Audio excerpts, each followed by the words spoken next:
Okay, I have made a February secondary awards for teachers as I noticed that somebody had mentioned there was not one yet within our library content. So what you do is you just go into the award and have the student selects the number, and then you will press the green circle to go back.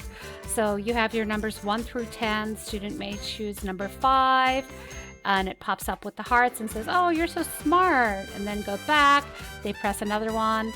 Oh, you're the best. So this just goes through where they can select any of the numbers. Just press your green circle to go back, and you can add your own Bitmojis to it.